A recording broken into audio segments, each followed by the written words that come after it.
Hello, kamusta po? It's been a while simula nung gumawa ako ng last video about kay Sitaw. So, eto nga po, magsasalita na ako about kay Sitaw. Ngayon lang ulit kasi nangako kasi sila ng disbursement plan for a month at ngayon nga natapos na yung plano nila na disbursement pero until na wala pa rin kaming natanggap. Meron yung iba nag-random lang sila no ng pag-disburse pero iilan lang yun. So, wala talagang natanggap. No? Puro pangako lang talaga. So, eto nga no, para sa akin na 1 year seller ni Sitaw, masasabi kong scam na nga din kahit naka 1 year ako.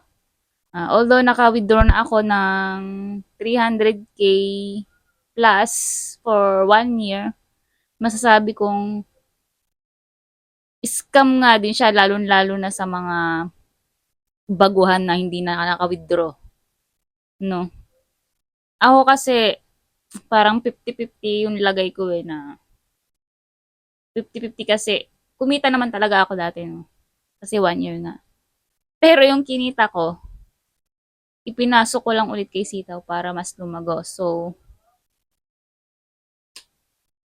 all in all, medyo nalugi pa rin ako kasi pinasok ko ulit yung kinita ko tapos nag-utang pa ako sa kagustuhan ko na mas lumaki yung profit ko kay Sitaw. So ngayon, syempre nagsisisi din ako na nailagay ko lahat kay Sitaw tapos nag-utang pa nga ako.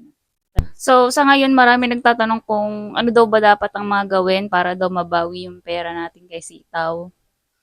So ako nga, ako, ako kasi sa sarili ko, hindi na ako maghahabol, hindi na ako magko-complain.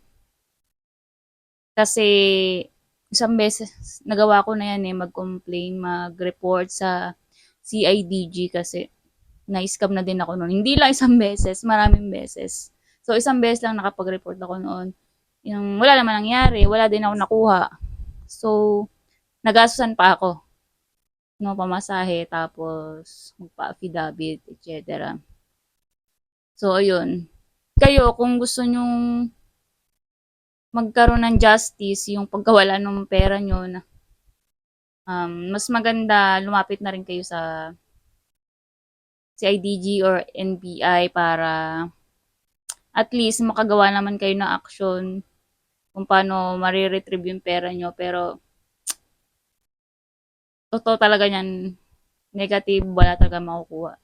Magre-report lang. Pero siguro kung mas maraming magre-report, kung lahat tayong mga sellers ay nasa, ewan ko kung ilan tayong mga sellers, may nabasa ako mga nasa 25,000 sellers yata tayo. Yun lang. Pero I'm not sure kung ilan. Kung lahat magrereklamo, malamang mapapansin tayo ng CIDG or NBI. No? Huwag na lang kayong umasa sa mga GC na matutulungan. Dapat sa sarili nyo, tulungan nyo din yung sarili nyo kung ano bang magagawa nyo para at least man lang mapanagot yung may at least man lang mapanagot yung nasa likod nitong Sitaw, no? Kasi hindi lang siya sa Pilipinas nakascam, kundi sa mga iba't ibang panig ng mundo kung saan may Pilipino, meron iba. Kahit sa bansa kasi merong mga seller din si Sitaw. So, malaking scam talaga doon, no? Hindi ko akalain na mawawalan din ako ng 100k dito. Ako nga nag-try din ako mag for good kasi dahil nga din kay Sitaw. Pero, ganun talaga buhay, no? Parang nag-business lang naman talaga tayo na nalugi, hindi nagtagumpay. So, ayun, wala namang, hindi naman lahat ng business nagtatagumpay. Marami ding nalulugi, syempre. Sugal din naman yan, no? Ako, nanalo ko nung una. Nakapag-withdraw ko at buy lang ulit for 1 year. Pero, natalo din ulit ako kasi isinugal ko ulit yung pera. So, ganun talaga buhay. So, kayo na bahala kung anong dapat nyong gawin kung gusto nyo maglaan ng time na i-complain,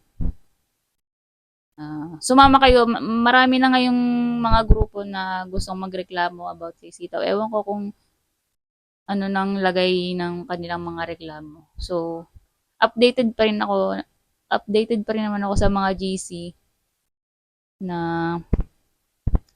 yun nga na marami na silang nagko-complain.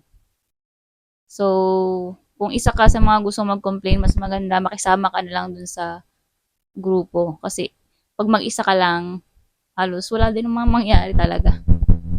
So, yun lang. Sana, ah, sana magkaroon ng justice tong pagka-scam sa atin. Kahit pa paano, no? So, yun lang. Update ko lang ulit kayo sa susunod. Kung may magandang kalalabasan yung mga complain ng iba. Thank you.